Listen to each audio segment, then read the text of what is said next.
عارف رومی کہتے ہیں کہ ایک دن نا محمود غزنوی نے خزانوں کے دروازے کھول دیے اور فرمایا بھائی میں نے آج ہر چیز کھول دی ہے، جو جس چیز پہ ہاتھ رکھے گا وہ اسی کی ہو جائے گی۔ لوگ دوڑے، کوئی سونے کی طرف، کوئی چاندی کی طرف، کوئی جائیدادوں کی طرف، کوئی خزانے کی کنجیوں کی طرف، کوئی بڑے بہترین گھوڑے اور اونٹوں کی طرف، لوگ دوڑ گئے، جو جس پہ ہاتھ رکھے گا اسی کا۔ سب بھاگ گئے، ایاز بیٹھا ہے، نہ وہ حسن میں رہی شوخیاں، نہ وہ عشق میں رہی گرمیاں، نہ وہ غزنوی میں تڑپ رہی، نہ وہ غم ہے زلف ایاز میں، وہ لذتیں کہاں۔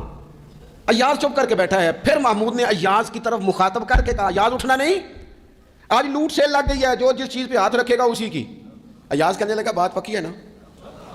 تو محمود خوش تھے، موڈ بڑا اچھا تھا، کہا بالکل پکی ہے۔ تو ایاز کہنے لگے چلو ٹھیک ہے۔ ایاز اٹھے پیچھے سے جا کے نا، اور رسول پاک صلی اللہ علیہ وسلم فرمانے لگے اوہو اتنی بڑی بات۔ حضور فرمانے لگے، یہ صحیح مسلم کے لفظ ہیں، کریم محبوب فرمانے لگے مجھے اس رب کی عزت کی قسم جس کے قبضے میں محمد عربی صلی اللہ علیہ وسلم کی جان ہے۔ حضور فرماتے ہیں روزہ دار کی تو رمضان شریف کے آنے سے پہلے ذہنی طور پر اپنی عادات کی تبدیلی کا پروگرام بنائیں، عادتیں بدل جایا کرتی ہیں۔ رسول کریم دنیا میں آئے وَيُزَكِّيكُمْ، حضور تزکیہ کرنے تو آئے ہیں، عادتیں بدلنے تو تشریف لائے ہیں۔ نبی پاک نے صفائی ستھرائی کر دی، ساری ناپاک چیزوں کو نکال دیا۔ اللہ تبارک و تعالیٰ نے بعض چیزوں کو، بعض دنوں کو، بعض وقتوں کو، بعض مہینوں کو اپنی رحمت سے فضیلت عطا فرمائی ہے۔ اللہ تبارک و تعالیٰ کے ان مخصوص دنوں کو فضیلت عطا کرنے میں ہم گناہ گاروں کا بہت ہی زیادہ فائدہ ہے۔ جب کچھ چیزیں فضیلت مآب ہو جاتی ہیں، ان کی عظمت بڑھ جاتی ہے، تو اللہ کے بندوں کو کم وقت میں زیادہ نفع کمانے کا موقع نصیب آتا ہے۔ نبی اکرم نور مجسم شفیع معظم صلی اللہ تعالیٰ علیہ وسلم کی امت کو اللہ تعالیٰ نے بہت ساری ایسی چیزیں اپنی رحمت سے دی ہیں کہ جن میں عمل تھوڑا ہے، اجر زیادہ ہے۔ اس کا نتیجہ یہ نکلتا ہے کہ انسان تھوڑے وقت میں، تھوڑے ٹائم میں، تھوڑی مصروفیت میں اپنے رب کریم کے بارگاہ سے زیادہ اجر کا مستحق ہو جاتا ہے۔ انہی مقدس معتبر معنی خیز ایام میں ایک بڑی فضیلت، زیادہ عظمت والا مہینہ ماہ رمضان المبارک ہے۔ قرآن مجید نے صراحت کے ساتھ اس ماہ مقدس کا نام لیا ہے۔ کیا معنی ہے؟ کہ یہ وہ مقدس مہینہ ہے جس کا میرے رب کریم نے نام لیا ہے، اللہ نے نام لیا ہے۔ شہر رمضان الذی انزل فیہ القرآن، فرمایا رمضان کا وہ مقدس مہینہ ہے جس میں اللہ نے قرآن نازل فرمایا ہے۔ اس ماہ نور، ماہ سرور کا نام نامی اللہ تعالیٰ نے قرآن مجید کے اندر ذکر فرمایا۔ حضرت سلمان فارسی رضی اللہ تعالیٰ عنہ ارشاد فرماتے ہیں کہ شعبان المعظم کا آخری دن تھا، اگلے دن رمضان شروع ہونے والا تھا کہ رسول پاک علیہ السلام نے ہمیں رمضان کی فضیلت پر خطبہ ارشاد فرمایا۔ آپ اس بات کو غور سے سمجھیے کہ ایسا مہمان جس کے آنے سے پہلے اس کی فضیلت بیان کی جا رہی ہے، اور فضیلت کون بیان کر رہا ہے؟ امام الانبیاء صلی اللہ تعالیٰ علیہ وسلم۔ یہ صرف ہمارے دلوں کے اندر، امت کے دلوں کے اندر اس ماہ مقدس کی فضیلت کو اور اس کی عظمت کو بٹھانے کے لیے کہ پوری طرح تم اپنے ذہن میں اور اپنے دل میں ایک بات بٹھاؤ کہ ایک عظمتوں والا مہینہ تم پر سایہ فکن ہونے والا ہے، عظمتوں والا۔ حضور نے ایک دن قبل اس کی فضیلت بیان۔ ہمارے ہاں یہ ہوتا ہے کہ ہم کسی چیز کی اہمیت کو لیتے ہیں لیکن سمجھتے ہیں کہ یہ کوئی روٹین ورک ہے، یعنی نارملی ہر سال رمضان شریف آتا ہے، اپنے وقت کے حساب سے چاند بدلتا ہے اور اپنے وقت پر رمضان شریف آ جاتا ہے۔ ہم سمجھتے ہیں کہ مطلب روٹین کا ایک معاملہ ہے، ایک روٹین کی چیز ہے۔ لیکن اگر آپ اس کو اس نظر سے دیکھیں گے نا کہ اس مہینے کے آنے سے پہلے، یعنی ابھی ایک دن بعد آنا ہے رمضان کو، اور آنے سے پہلے حضرت سلمان فارسی فرماتے ہیں کہ نبی پاک نے ہمیں باقاعدہ بلا کے خطبہ دے کے رمضان کی عظمت ہمارے دلوں میں بٹھائی، یعنی فکری طور پر اور ذہنی طور پر امت کو تیار کیا۔ فرمایا تم پر ایک ایسا مہینہ سایہ فکن ہونے والا ہے جو مبارک ہے تمہارے لیے، باعث برکت ہے تمہارے لیے۔ تم اپنے آپ کو ذہنی طور پر تیار کرو کہ ایک ماہ نور تمہارے قریب آ رہا ہے۔ جو رمضان، اسلامی عبادات جتنی بھی ہیں نا، وہ مخصوص پوجا پاٹ نہیں۔ اسلامی عبادات میں سے کوئی عبادت بھی ایسی نہیں جس کا مقصد یہ ہو کہ آپ نے اتنے وقت سے لے کر اتنے وقت تک فلاں عمل کرنا ہے۔ جتنی بھی عبادات ہیں اسلامی، وہ اپنے دامن میں کوئی نتیجہ رکھتی ہیں، کوئی رزلٹ رکھتی ہیں، اس کے ثمرات انسانی زندگی پر مرتب ہوتے ہیں۔ انسان کو تزکیہ نصیب ہوتا ہے، اس کے باطن کو صفائی نصیب ہوتی ہے، اسے خیر کرنے کا موقع ملتا ہے، تربیت کے بہت سارے مواقع اس میں پائے جاتے ہیں، بہت سارے اسرار و رموز کے ساتھ اسلامی عبادات ہیں۔ یہ جو رمضان المبارک ہے نا، یہ جو روزہ ہے، یہ روزہ اپنے دامن کے اندر تربیت رکھتا ہے، تربیت۔ یا ایھا الذین آمنوا کتب علیکم الصیام کما کتب علی الذین من قبلکم لعلکم تتقون، اے ایمان والو تم پر روزے فرض کیے گئے جیسا کہ تم سے پہلے لوگوں پر بھی فرض کیے گئے تھے تاکہ تم تقوی اختیار کرو۔ روزہ تمہیں پرہیزگار بنائے گا، تمہارے اندر سے جو نفسانی چیزیں ہوں گی انہیں نکالے گا، اور اللہ تبارک و تعالیٰ کی طرف تمہارے دل کا رجحان ہوگا، تمہاری روح کا رجحان ہوگا، تمہیں تزکیہ دے گا۔ روزہ انسان کی تربیت کرتا ہے، انسان کو روزہ ذہنی طور پر تیار کرتا ہے کہ اللہ کے حکم کے مطابق کھانا ہے، اللہ کے حکم کے مطابق پینا ہے۔ سب سے بڑا مسئلہ اس دور کا رزق کے حلال کا حصول ہے اور حرام سے اجتناب ہے۔ تو روزہ ہمیں یہ سبق پڑھاتا ہے کہ ہم وہی کھائیں گے اور اسی وقت کھائیں گے جو کھانے کا ہمیں ہمارے رب نے حکم ارشاد فرمایا ہے، اور جسے اللہ رسول منع کر دیں گے جتنی مرضی چمک دمک اپنے دامن میں رکھے، جتنی مرضی، لیکن ہم وہی لیں گے جو ہمارے لیے جائز ہے۔ آپ غور فرمائیے، روزہ لعلکم تتقون، روزہ تمہیں پرہیزگار کرتا ہے۔ بہت سارے لوگ ایک بات کرتے ہیں کہ عادتیں نہیں بدلی جاتی، یار کوشش کرتا ہوں لیکن میری عادت نہیں تبدیل ہوتی۔ میں آپ کو ایک رائے دینے لگا ہوں، مشورہ دینے لگا ہوں، میں آپ سے یہ عرض کرنے لگا ہوں کہ موقع آیا ہے رمضان شریف کا۔ رمضان میں بندہ روٹین میں اپنی عادتیں بدلتا ہے۔ کسی کو سویرے 7 بجے کھانے کی عادت ہے، کسی کو 9 بجے کھانے کی عادت ہے، کوئی صبح ناشتہ نہیں کرتا، دوپہر میں ہی کھاتا ہے، لیکن رمضان آیا تو عادت بدل گئی۔ 7 بجے والا بھی نہیں کھا رہا، 9 بجے والا بھی نہیں کھا رہا، دوپہر والا بھی نہیں کھا رہا، سارے سحری میں کھا رہے ہیں۔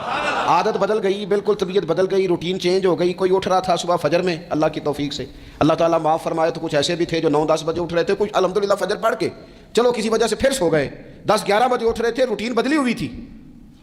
رمضان آیا تو بدل گئی، سارے سحری میں اٹھ رہے ہیں، تہجد کے وقت سب کی آنکھ کھول رہی ہے، بالکل روٹین بدل گئی، حالات بدل گئے، معاملات تبدیل ہو گئے، اوقات تبدیل ہو گئے، دفاتر کے ٹائم تبدیل ہوئے، اسکولوں کے نظام تبدیل ہوئے، مدارس کے اوقات تبدیل ہوئے، ہر چیز کے اندر تبدیلی آئی۔ معنی کیا ہے کہ اللہ نے تمہیں موقع دیا ہے کہ عادتیں بدلی جا سکتی ہیں، اپنے آپ کو تبدیل کیا جا سکتا ہے، لائف سٹائل کو چینج کیا جا سکتا ہے۔ یہ موقع آیا ہے، ایک مہینہ ہے پورا، 2-3 دن 4 دن آپ کی روٹین بگڑ جائے نا سونے کی، یعنی روٹین سے ہٹ کے آپ سونا جاگنا شروع کر دیں تو پھر وہی روٹین بن جاتی ہے، پھر اسی ترتیب سے انسان سارے کام کرتا ہے۔ تو رمضان میں روٹین چینج ہوگی، سارے تہجد میں اور سحری میں اٹھیں گے، تو اللہ کرے نا یہ روٹین قائم رہے۔ رمضان میں تو اٹھتے تھے سحری کرنے کے لیے، تو اللہ کرے روٹین بن جائے اور سارا سال اٹھیں تہجد کی نماز ادا کرنے کے لیے، اللہ کرے روٹین بن جائے، چیزیں تبدیل ہو جائیں۔ وہ لوگ جن کو ڈاکٹر کہہ رہے تھے کہ دوائی بھی کھانی ہے اور پرہیز بھی کرنا ہے، تو وہ کہہ رہے تھے جی دوائی کھانا تو آسان ہے، پرہیز کرنا مشکل ہے، تو بدلنے لگی ہے نا روٹین، آ گیا نا رمضان، پرہیز کا ٹائم شروع ہو گیا۔ لہٰذا بہترین فائدہ یہ ہوگا کہ رمضان میں پرہیز ہوگی، ڈائٹ پلان بالکل بنایا جا سکتا ہے، اس میں چیزوں کو بالکل مرتب کیا جا سکتا ہے۔ تو روٹین دیکھیں کہ رمضان میں تقوی کے حصول کے لیے اپنی عادات کو تبدیل کرنا ہے، اور اس کے لیے ذہنی طور پر اپنے آپ کو تیار کریں۔ وہ جو کہتے ہیں بچے سویرے نہیں اٹھتے، ان وہ روٹین بنا لیں، یہ موقع آیا ہے، ابھی سے ارادہ کر لیں کہ جناب ہم نے اس ترتیب سے اپنے گھر کو، ماحول کو، بچوں کو اس ترتیب سے ہم نے مرتب کرنا ہے چیزوں کو، یہ آپ ارادہ کریں، اللہ تعالیٰ مدد فرمائے گا۔ رمضان المبارک کی جو خاص فضیلت ہے، اس خاص فضیلت کو رمضان آنے سے پہلے ذہن میں بٹھا لیں، اور رمضان المبارک پورے کا پورا اس ذوق سے گزاریں کہ ذہن میں بات موجود ہو، ذہن میں کہ دراصل رمضان کیا ہے۔ اللہ کے پیارے رسول صلی اللہ تعالیٰ علیہ وسلم نے فرمایا، اے لوگو تم پر ایک عظیم المرتبت مہینہ سایہ فکن ہو رہا ہے۔ حضور فرماتے ہیں شہر مبارک، فرمایا یہ بڑا برکت والا مہینہ ہے، یہ برکتیں لے کے آیا ہے، یہ رحمتیں لے کے آیا ہے، یہ اپنے ساتھ عنایات لے کے آیا۔ اور نبی اکرم صلی اللہ تعالیٰ علیہ وآلہ وسلم نے فرمایا جو بندہ بھی قرب الہی کی نیت سے رمضان میں نیکی کا طلبگار ہوگا، فرمایا وہ اگر نفل نیکی کرے گا نا تو اللہ تعالیٰ اسے فرض کے برابر ثواب عطا فرمائے گا۔ اور حضور علیہ الصلوۃ والسلام فرماتے ہیں جو اس مہینے میں ایک فرض ادا کرے گا اللہ 70 فرضوں کے برابر اجر عطا کرے گا۔ اپنے ذہن میں ایک بات بٹھائی جائے، ذہن میں یہ بات بٹھائی جائے کہ یہ نا برکت والا مہینہ ہے، اس میں میرا ثواب بڑا ضربوں کے ساتھ آگے بڑھے گا، ایک ذہن بنایا جائے اور پھر ثواب اکٹھا کرنا شروع کر دیا جائے۔ پھر وہ ترتیب بنا لی جائے، کاروباری نہیں، روحانی ترتیب، کاروباری نہیں، یعنی نئے سے نئے اسٹال نہ تیار کیے جائیں، مہنگائی کیسے کرنی ہے اور کس طرح کر کے کن چیزوں کی آج کل مانگ ہوگی، کس ترتیب سے سودا پہلے ہی خریدنا ہے، مہنگا کیسے کرنا ہے، اللہ معاف کرے مصنوعی قلت کیسے پیدا کرنی ہے، کمائی کیسے کرنی ہے۔ رمضان کے اندر جناب لوگ ساری ترتیب لگا کے، ساری، میرے ایک دوست ہیں میڈیکل کے شعبے سے وابستہ ہیں، تو مجھے کہنے لگے کہ ڈاکٹر بھی اپنی روٹین بدلتے ہیں اور معدے والی ساری دوائیاں بھی اکٹھی کر لیتے ہیں کیونکہ رمضان آنے والا ہے، یہ زیادہ لوگ استعمال کریں گے۔ تو وہ ماحول نہ پیدا کریں کہ ہر چیز دنیا داری ہو جائے، ہر چیز دنیا داری نہیں، ہر چیز کو ایک نیا روپ دے دیا جائے اور نیا سے نیا مال کمانے کا سلیقہ بنایا جائے۔ میں اکثر کہا کرتا ہوں کہ رمضان تو اس لیے تھا نا کہ اس میں کم کھانا ہے، تھوڑا کھانا ہے. لیکن اگر بندہ کہے کہ میں نے صبح کا چونکہ کھایا نہیں لہذا شام کو اتنا کھانا ہے کہ ہفتے سے پہلے ڈاکٹر کے پاس بھی جانا ہے، میں نے وہ سارا پوری کرنی ہے روٹین، تو پھر وہ مقصد کو نہیں نہ سمجھا، پھر اس نے اس خوبصورتی کو نہیں پایا جو خوبصورتی اس کو دین دینا چاہتا تھا. ایک تو رمضان کی فضیلت کو سمجھنا، اور پھر جب ہم روزہ دار ہیں، ہم نے روزہ رکھا ہوا ہے، تو نبی پاک علیہ السلام نے خود اس مفہوم کو کھول کے بیان کیا. فرمایا جس بندے نے جھوٹ نہیں چھوڑا، گناہ نہیں چھوڑا، گویا غیبت نہیں چھوڑی، بدی نہیں چھوڑی، تو اللہ کے محبوب علیہ الصلوۃ والسلام فرماتے ہیں پھر اللہ تعالیٰ کو اس کے بھوکا پیاسا رہنے کی تو کوئی ضرورت نہیں، کیونکہ لعلکم تتقون، تقوی اختیار کرنا تو روزے کا مقصد تھا. اور اگر اس نے وہ بات کو سمجھا ہی نہیں، استاد کے لیے صرف استاد ہو جانا ہی ضروری نہیں، اس کو پھر اپنے منصب کا لحاظ کرنا بھی ضروری ہے کہ میں استاد ہوں. والد کا صرف والد ہو جانا ہی کمال نہیں، اس کو پھر اس منصب کے تقاضوں کو بھی سمجھنا چاہیے کہ اب میں ایک باپ ہوں، اب میں روٹین میں وہ آزاد نہیں ہوں کہ جہاں میرا جی چاہے گا جاؤں گا، جہاں میری طبیعت چاہے گی میں کھاؤں گا، جہاں میرا دل کرے گا میں وہ کام کروں گا. اب آپ سرپرست ہیں، سربراہ ہیں. انسان دیکھیں نا، ایک شخص ہے وہ عالم ہے، اب علم پڑھ لینا صرف کمال نہیں، وہ اپنے منصب کو بھی تو سمجھے نا، اس منصب کے وقار کو، اس کے لحاظ کو بھی تو سمجھے نا. ایک آدمی اگر عمر رسیدہ ہے، بڑا ہے، بزرگ ہے، اور وہ چاہتا ہے کہ میری بزرگی کی وجہ سے میرا اکرام کیا جائے، تو اسے اپنے منصب کا بھی لحاظ کرنا پڑے گا. اس کو حضرت سعدی فرمایا کرتے تھے میں نے 18 سال کے بزرگ دیکھے اور میں نے 75 سال کے بچے دیکھے. حضور کیا مطلب؟ فرمانے لگے عمر ہو گئی لیکن اپنے منصب کا خیال نہ کیا، عادات بچوں والی رہی. اور فرماتے میں نے ایسے لوگ دیکھے جن کو شروع وقت میں ہی اللہ والوں کی صحبت نصیب آئی، تو وہ جو بزرگی ہے وہ پھر عمر کی وجہ سے نہیں ملی، وہ اللہ نے علم اور عمل کی وجہ سے عطا فرما دی. تو اپنے منصب کا لحاظ کرنا کہ میرا یہ منصب ہے. اسی طرح جب ہم نے روزہ رکھا ہوا ہوگا نا، تو پھر ہم نے اس منصب کا بھی لحاظ کرنا ہے کہ میں روزے دار ہوں. پھر خالی بھوکے پیاسا نہیں رہنا. رسول پاک صلی اللہ تعالیٰ علیہ وآلہ وسلم نے پتہ ہے روزے دار کی فضیلت کیا بیان فرمائی؟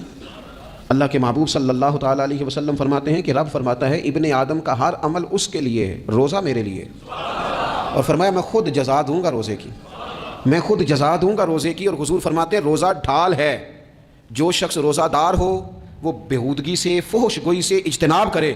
اور اللہ کے محبوب صلی اللہ تعالیٰ علیہ وسلم فرماتے ہیں اگر کوئی شخص اسے گالی دے، اگر کوئی شخص اس سے جھگڑا کرنا چاہے تو پتہ کیا جواب دے؟ اسے کہے بھائی میں روزے دار ہوں، میرے منصب کا تقاضا نہیں کہ میں تیرے ساتھ الجھوں. اور رسول پاک صلی اللہ علیہ وسلم فرمانے لگے اوہو اتنی بڑی بات. حضور فرمانے لگے، یہ صحیح مسلم کے لفظ ہیں، کریم محبوب فرمانے لگے مجھے اس رب کی عزت کی قسم جس کے قبضے میں محمد عربی صلی اللہ علیہ وسلم کی جان ہے. حضور فرماتے ہیں روزہ دار کے منہ کی خوشبو اللہ تعالیٰ کے نزدیک قیامت کے دن مشک کی خوشبو سے بھی زیادہ وقت والی ہوگی.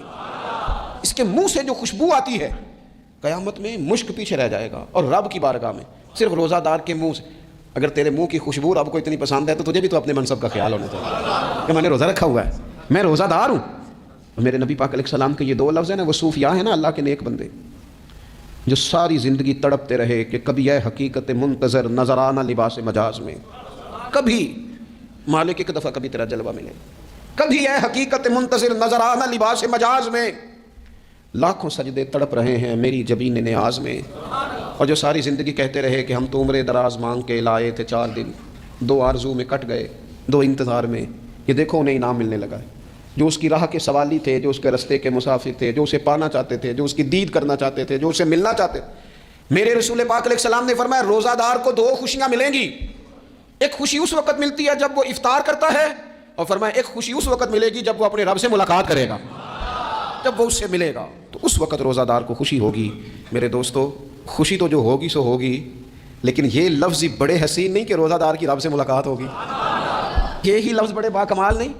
ایک روایت میں تو یہ ہے نا کہ روزہ میرے لیے ہے میں اس کی جزا دوں گا، اور ایک روایت میں یہ ہے کہ روزہ میرے لیے ہے اور رب فرماتا ہے میں خود روزے کی جزا ہوں. یعنی باقی نیکیوں پر ثواب ملے گا، روزہ رکھنے والے کو رب رحمان ملے گا.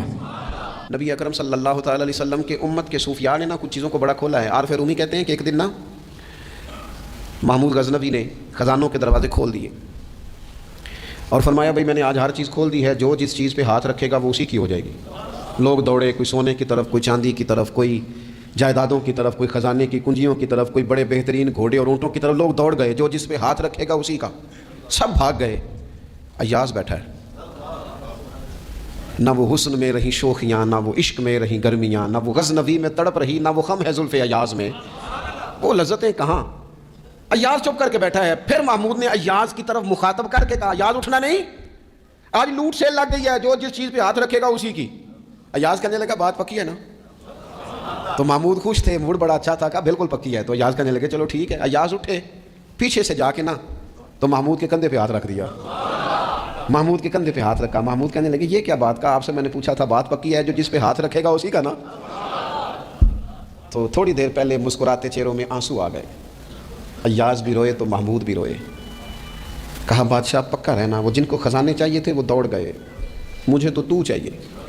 لنگ کئی مہینے تے برس گئے تے تیری دید نو دیدے ترس گئے، تیری تو ملے گا۔ تو پھر کہا محمود نے، اس نے کہا میں وعدہ کر چکا تھا، بس ٹھیک ہے، باقیوں کے خزانے اور میں تیرا، طے ہو گئی۔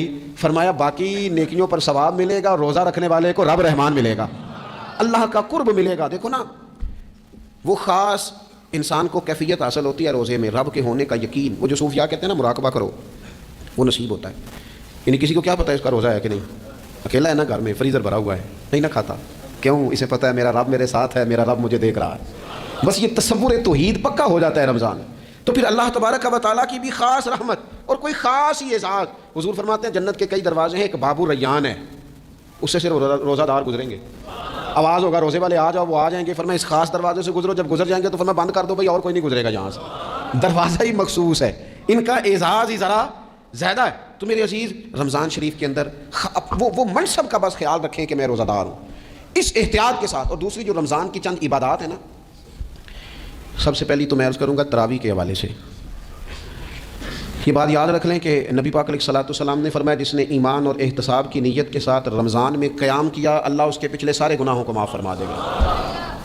اور ایک مقام پر نبی پاک صلی اللہ تعالیٰ علیہ وسلم نے بیان کیا، یہ مشکات میں موجود ہے، حضور فرماتے ہیں رمضان اور قرآن دونوں قیامت کے دن بندے کی شفاعت کریں گے۔ رمضان کہے گا یا اللہ میں نے اسے دن بھر کھانا کھانے سے باز رکھا، اور تیری بارگاہ کے حکم کے مطابق اس نے اپنے آپ کو ان چیزوں سے بچا کے رکھا۔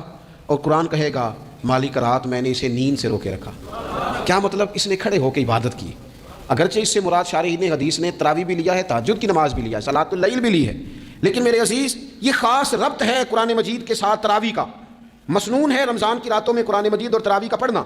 اگر تھوڑی سی نا طبیعت میں صرف تبدیلی پیدا کی جائے، میں نے دیکھا ہے کہ جو لوگ کہتے ہیں نا میرا وقت بڑا قیمتی ہے، بڑی ساری جگہوں پہ آپ کو بیٹھنا پڑتا ہے، بیٹھیں آپ 2 گھنٹے بیٹھیں، 3 گھنٹے بیٹھیں۔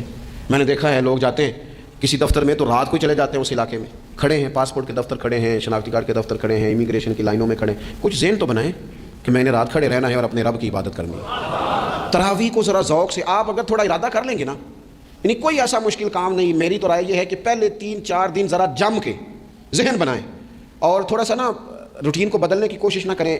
جس امام صاحب کے پیچھے تراویح شروع کریں، کوشش کریں ساری وہیں پڑھیں۔ روٹین بدلنے سے بھی سستی آتی ہے، ایک دن یہاں گئے 2 دن وہاں گئے، تو یہ روٹین بدلنے سے بھی بعض اوقات سستی آتی ہے۔ کوشش کریں ایک جگہ پہ قرآن شریف سننا شروع کریں اور پھر پورا قرآن مجید وہیں پہ سنیں اور تھوڑا ذہن بنائیں۔ میں نے دیکھا ہے ہمارے استاد صاحب اس طرح کیا کرتے تھے کہ بہت تھوڑا کھانا افطاری کے وقت، تھوڑا، اور ان سے کہا جاتا آپ بزرگ آدمی ہیں، اتنا کم کھانا کیسے نظام چلے گا؟ تو فرماتے تھے میں 1 چپاتی اور آدھی چپاتی کھا لوں گا لیکن تراویح کے بعد، اب اگر زیادہ کھانا کھاؤں گا تو طبیعت میں سستی آئے گی، میرے لیے کھڑا ہونا مشکل ہو جائے۔ سادہ سا کھانے کے ساتھ افطاری کی جائے گی اور تراویح کے لیے اپنے آپ کو ذہنی کہاں ٹائم ملتا ہے سارا سال قرآن پڑھنے سننے کا، یہ تو اللہ نے موقع عطا فرمایا ہے۔ تو تھوڑا سا اگر دلچسپی پیدا کی جائے، بڑا سونا قرآن مجید پڑھا جاتا ہے مساجد میں، بچے بڑی خوبصورتی سے، تو اللہ کا شکر ہے جگہ جگہ پہ۔ اور مساجد کے علاوہ بھی میں نے دیکھا ہے ہم سے لوگ مطالبہ کرتے ہیں کہ ہماری فیکٹری میں رات کو بھی کام ہوتا ہے، اتنے سارے ورکر ہیں تو بچہ کوئی مل جائے قرآن شریف سنائے، فلانی جگہ بھی اتنے لوگ ہیں تو اگر موقع مل جائے، تو اگر تھوڑا ذہن بنایا جائے، شوق پیدا کیا جائے تو اللہ تعالیٰ فضل فرماتا ہے، انسان کو طاقت ملتی ہے کھڑے رہنے کی۔ ایک تو تراویح، روزہ، تراویح، اور تیسری بات ہے سحر اور افطار۔ یہ جو سحری اور افطار، یہودی جو تھے نا وہ سحری نہیں کرتے تھے، سحری کا نام و نشان نہیں تھا، روزہ رکھتے سحری نہیں کرتے۔ تو نبی پاک صلی اللہ تعالیٰ علیہ وسلم نے فرمایا ہمارے اور یہودیوں کے درمیان فرق ہی سحری کا ہے، اور نبی پاک صلی اللہ تعالیٰ علیہ وآلہ وسلم نے فرمایا سحری کھایا کرو، سحری کھانے میں برکت ہے۔